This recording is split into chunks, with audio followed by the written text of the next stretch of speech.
ఇదేదే TV channels లాగా ఇన్ని కౌంటర్లు ఉన్నాయి, ఇంతకీ నా పని ఏ కౌంటర్లో అవుతుంది? యాక్షన్ ఏంది? చిన్న పనే. నేను ఒకటి దగ్గర సైట్ కొన్నాను, డబ్బులు తీసుకొని నా పేరు రిజిస్ట్రేషన్ చేయట్లేదు. ఇప్పుడు అది 6 కోట్లు చేస్తుంది. అది గాని నా పేరు 1 కోటి లోపలైతేనే కౌంటర్ యాక్షన్. ఓహో, కోటికి పైనైతే బాసే డిసైడ్ చేయాలా? బాస్ ఎక్కడ ఉంటాడు? సెంటర్ హాల్లో. ఆయన పేరేమిటో? పనస.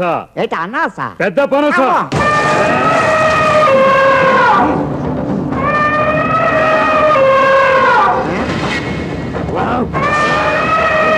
ఇదేంటే పనస చెక్క తినేస్తున్నాడు.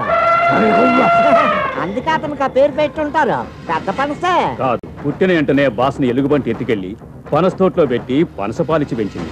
అందుకే ప్రతి మర్డరైన వెంటనే పనసకాయ తింటేనే మళ్ళా మనిషి అవుతాడు. ఓహో, అవును. మీ బాస్ కళ్ళెట్ అంతారగున్నాయి. బాసు నిద్రపోయి 10 ఏళ్ళు అవుతుంది. 10 ఏళ్ళ? అవును. ఏనుగు పడుకుంటే సింహం కల్లోకి వచ్చినట్టు మా బాసుకు ఒక పెద్ద గుండా కల్లోకి వస్తాడు. వాడేవాడు నక్కల బుజ్జులు నాడా, ఆడే కాయలు తింటాడు. తలకాయలు. అమ్మో, అయితే నేను లాడదే. ఎక్కడికి వెళ్ళేది? ఇక్కడికి వచ్చాక. ఓహో, ఏమా దివ్య మంగళ స్వరూపము. చాలా కాలం తర్వాత రైలు బొగ్గింజని చూసినట్టుంది సార్.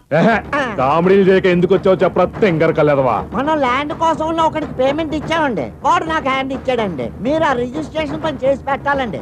బ్యాగ్ లో బ్లాక్ 10 ఉందండి, బయట కౌంటర్ లో ఇచ్చేస్తానండి. ఆ తర్వాత లారీ పనసపళ్ళు పంపిస్తానండి. ఇంకేటి చెయ్యాలో చెప్పండి.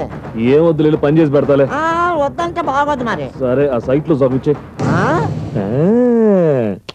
ఏట్రా బక్క పర్సనాలిటీ కన్ను సైడ్ కి వెళ్ళిందని వెర్రి బాగులను ఏంటి? సైట్ లో సగం నీకు ఇచ్చేయాలా?